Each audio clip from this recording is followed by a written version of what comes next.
شروع اللہ کے نام سے جو بڑا مہربان اور نہایت رحم کرنے والا ہے۔ دوستو، اس ویڈیو میں آگے بڑھنے سے پہلے اگر آپ لوگوں نے ابھی تک ہمارے یوٹیوب چینل عورت ہب کو سبسکرائب نہیں کیا تو اس چینل کو سبسکرائب کر لیں اور ساتھ ہی لگے بیل آئیکن کو بھی پریس کر دیں تاکہ تواتر کے ساتھ ہماری ویڈیوز آپ تک پہنچ سکیں۔ اپنی شرمگاہوں کی حفاظت کرنے والے مرد اور عورتیں۔ آپ صلی اللہ علیہ وآلہ وسلم نے فرمایا، جو شخص مجھے اس چیز کی حفاظت کرنے کی ضمانت دے جو اس کے دو جبڑوں کے درمیان ہے، یعنی زبان، اور اس کی حفاظت کی ضمانت دے جو اس کے دونوں پاؤں کے درمیان ہے، یعنی شرمگاہ، تو میں اس کے لیے جنت کی ضمانت دیتا ہوں۔ یہ دو چیزیں بھٹک جائیں، گمراہی کا شکار ہو جائیں تو انسان کی ساری شخصیت مسخ ہو کر رہ جاتی ہے۔ آپ صلی اللہ علیہ وآلہ وسلم نے فرمایا، جس کو اللہ نے دو چیزوں کی شر سے بچا لیا وہ جنت میں داخل ہو گیا۔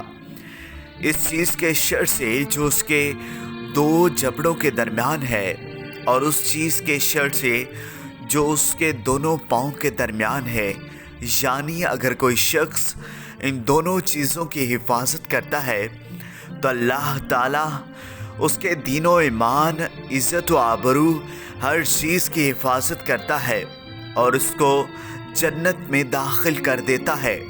آپ صلی اللہ علیہ وآلہ وسلم نے فرمایا، بے حیائی جس چیز میں ہوتی ہے اسے عیبدار بنا دیتی ہے، اور حیا جس چیز میں ہوتا ہے اسے زینت بخشتا ہے۔ آپ نے فرمایا، اگر خیر و بھلائی اپنی شرمگاہوں کی حفاظت کی جو بات ہے اس میں دو اہم ترین چیزیں ہیں، ایک تو زنا سے پرہیز کرنا، عمل قوم لوط سے بچنا، اور دوسرا اپنے آپ کو ننگا ہونے سے، برہنہ ہونے سے بچانا۔ بعض اوقات دیکھا گیا ہے کہ خواتین کے سامنے ننگا ہونے میں کوئی حرج محسوس نہیں کرتی۔ سننے میں آیا ہے کہ جیسے فل باڈی ویکس کراتے ہیں اور اس سارے اعضاء جو ہیں وہ ایک خاتون دوسری خاتون کے سامنے کر دیں اور یہی کہتی ہیں کہ اس میں کیا فرق پڑتا ہے، عورت تو ہے، اس چیز سے منع کیا گیا ہے۔ قرآن پاک بتا رہا ہے عورت کے سامنے بھی ستر ہے۔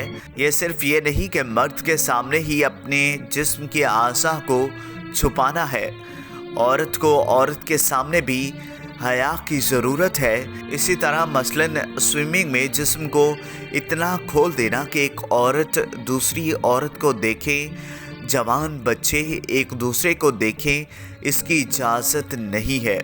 اسی طرح ایسا لباس نہیں پہننا چاہیے جسے جسم کے اعضاء جلد کے بعض اوقات بچیاں ٹائٹ جینز پہنتی ہیں جس سے ان کے جسم کا ایک حصہ جو ہے وہ نمایاں نظر آ رہا ہوتا ہے۔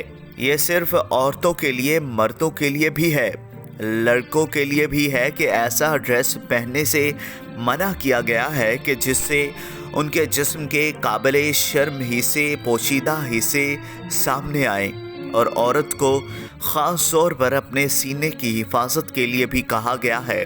قرآن پاک میں خصوصی طور پر فرمایا گیا ہے، انہیں چاہیے کہ اپنے دوپٹے اپنے سینوں پر ڈال کے رکھیں، کیونکہ ایک اور جگہ فرمایا گیا ہے کہ عورت پہلی دور جاہلیت والی چیزیں نہ دکھائیں، اپنے جسم کے فگر کو نمایاں نہ کریں، کیونکہ یہ جاہلیت کی علامت ہے۔ آج ہم اسے ماڈرن ہونے کی علامت سمجھتے ہیں۔ دوستو، اگر آپ کو یہ ویڈیو پسند آئی ہو تو اس ویڈیو کو لائک کریں، کمنٹ کریں اور زیادہ سے زیادہ شیئر کریں۔